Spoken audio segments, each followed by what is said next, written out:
God chose me.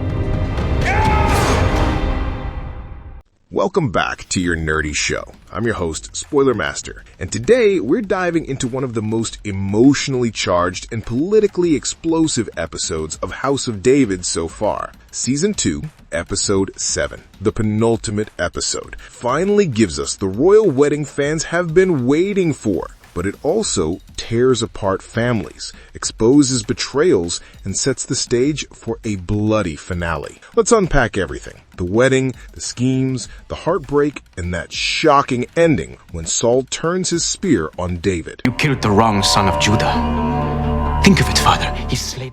David and Mychal finally tie the knot. After all the heartbreak, betrayals, and political manipulations, David and Mychal finally get their long-awaited wedding. The episode opens with a rare moment of joy in House of David. Invitations are sent across the kingdom, nobles and families gather, and the people celebrate their beloved hero marrying the princess. It's supposed to be a moment of unity, but as always in this show, happiness comes with a shadow. David's journey to this point has been brutal. From being a shepherd to the king's champion, from a soldier to a man marked by prophecy, his love for Mychal was the one pure thing he held on to through it all. But that love came at a price. Saul had once promised Merab, his elder daughter, to David, only to change his mind, leading to heartbreak and conflict between the sisters. David's defiance changed everything. He told Saul straight he would marry Mychal or no one, and though the king didn't openly oppose him, he delayed the wedding endlessly, even sending David on a suicidal mission to get him killed. But David,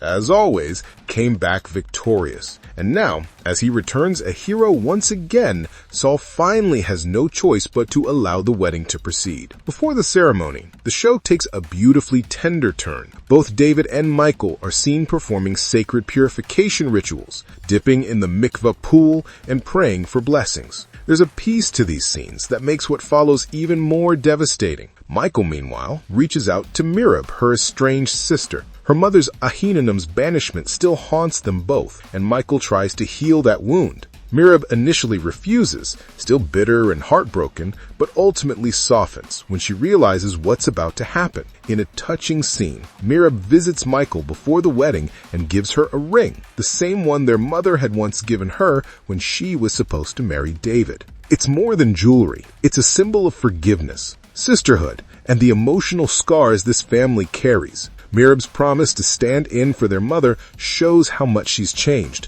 and for the first time in a long while, the two sisters share a moment of peace. On David's side, his father Jesse also appears, humble as ever, carrying only a simple silver ring as a gift for the king. Saul refuses the gift and offers wealth in return, but Jesse declines, a small but powerful reminder of how different the two men are. Jesse's humility contrasts sharply with Saul's greed and pride. Before leaving, Jesse reminds David of his true purpose, that his role as a leader must be guided by kindness and justice, not vanity. It's a father's warning, but also a glimpse of the greater destiny that awaits David beyond this marriage. The wedding itself is magnificent. Celebrations, music, cheers, and joy flood the kingdom. But even in the middle of all this glory, a dark undercurrent runs through.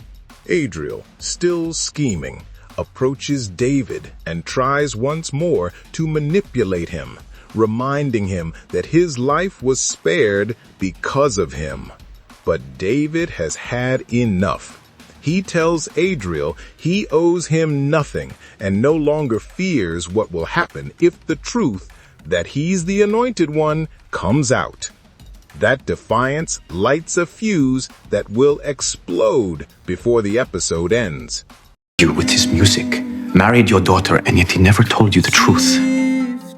The growing shadows over Saul's kingdom. While David and Mychal celebrate, King Saul's world continues to crumble. The once revered leader of Israel is now a paranoid, impulsive ruler, and the cracks are showing. A recent attack on Gibeah has left the city shaken. The grain silos were burned to the ground, and though it appears to be a Philistine attack, something doesn't add up. The people are panicking, resources are running low, and the court is on edge. Eshbaal, Saul's younger son, steps forward and strikes a deal with the king of Edom to aid them. a move that seems noble on the surface but carries ulterior motives. Despite the kingdom's efforts to recover, Saul's right-hand man, Abner, can't hide his concern. When Saul asks him what's wrong, Abner hesitates at first, but finally speaks his mind. His words are both heartfelt and prophetic. Abner tells Saul that he's disturbed by what's become of him,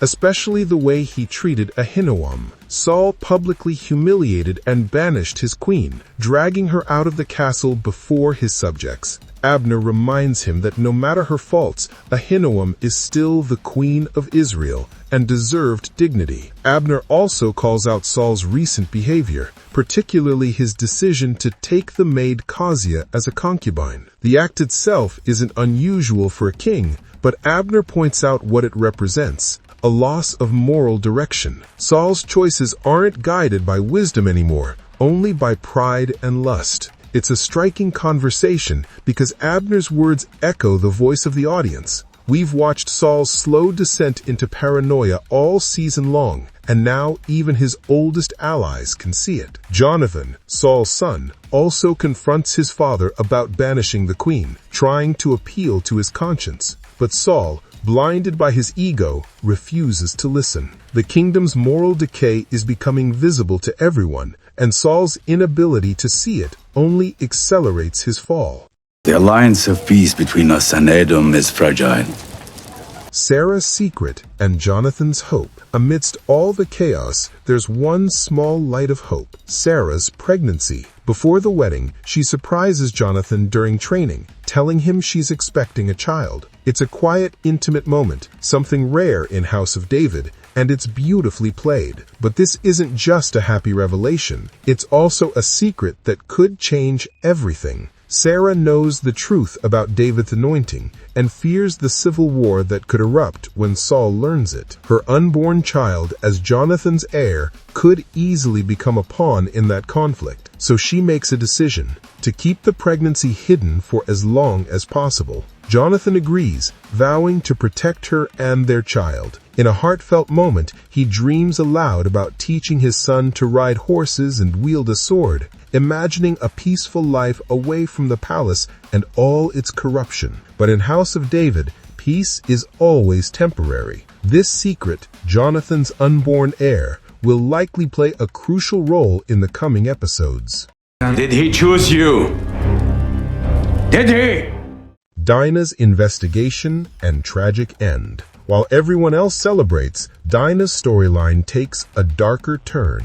During a hunting trip with Mychal, Dinah spots a group of men in the distance. Among them is Doeg, Saul's enforcer, and several robed figures, one of them with a distinctive eye patch. These men look eerily familiar, the same mysterious mercenaries who had attacked her home and murdered her father. Realizing something sinister is happening, Dinah stealthily follows them. When she intercepts a dove carrying a message, the truth hits her. The fire at the silos wasn't caused by the Philistines. It was an inside job. Someone within Gibeah orchestrated the attack. She rushes back to tell her husband Eshbaal, but decides to wait until after the wedding. That night, when the palace is quiet, she finally confides in him and unknowingly seals her fate. Dinah's theory is right. There is someone powerful behind all of it. But it's her own husband, Eshbaal, who had been banished earlier in the season, seems to have made a secret pact with that same mysterious faction. He's been playing both sides, manipulating his family and serving an unseen master. To keep his secret safe, Eshbaal does the unthinkable. He pushes Dinah from the castle wall, killing her instantly. The moment is chilling, a quiet, almost sorrowful murder. Eshbaal whispers an apology, saying he truly loved her, but not enough to sacrifice his plans. It's a reminder that in House of David, love and loyalty are always crushed beneath ambition. Queen deserves respect. And what does the king deserve? Merib's loyalty and Eshbaal's secret. Unfortunately for Eshbaal, someone sees everything. Merib walks in just as her brother kills Dinah. She's horrified, realizing how deep his betrayal goes. In that moment, Eshbaal drops the mask. He admits his manipulations, convincing Ahinoam to crown him king while Saul was away, pushing Merab to demand David's hand in marriage, sowing chaos within their own family. Every conflict, every heartbreak, every downfall, all part of his scheme. Why he's doing all this remains unclear, but his connection to the mysterious faction hints that something much larger is coming, maybe even a coup from within Israel itself. Merab is faced with an impossible choice: expose her brother or protect him. And shockingly, she chooses to protect him. When she appears before the court the next morning, she lies, claiming Dinah took her own life due to emotional turmoil. It's a painful scene because Merab knows the truth, but she can't bring herself to destroy what's left of her family. Her choice gives her character a powerful redemption arc. Once consumed by jealousy and resentment, Merab now acts out of love, misguided but genuine. She's not a villain anymore, but a broken sister, trying to hold her family together as it collapses. Still, her silence could cost them all dearly in the finale. Witnessed the man with a patch over one eye. It was the same man who killed. Saul learns the truth and the spear flies. As all these emotional fires burn in the background, one last match is lit, and it's the one that explodes at the very end. Adriel, after failing to blackmail David during the wedding, decides to take revenge in the most dangerous way possible. He reveals David's secret to Eshbaal, that he is the true anointed king of Israel. Eshbaal wastes no time. He runs straight to Saul and spills everything. It's the perfect setup. While Eshbaal's allies prepare to strike the city, Saul's attention turns entirely to David. The king, already paranoid and unstable, can't handle the thought that his beloved champion was chosen by God to replace him. In the final scene of episode 7, Saul calls David to his chamber late at night. The room is silent, tense, heavy with dread. Saul confronts him, his voice shaking with anger and disbelief. David doesn't deny it.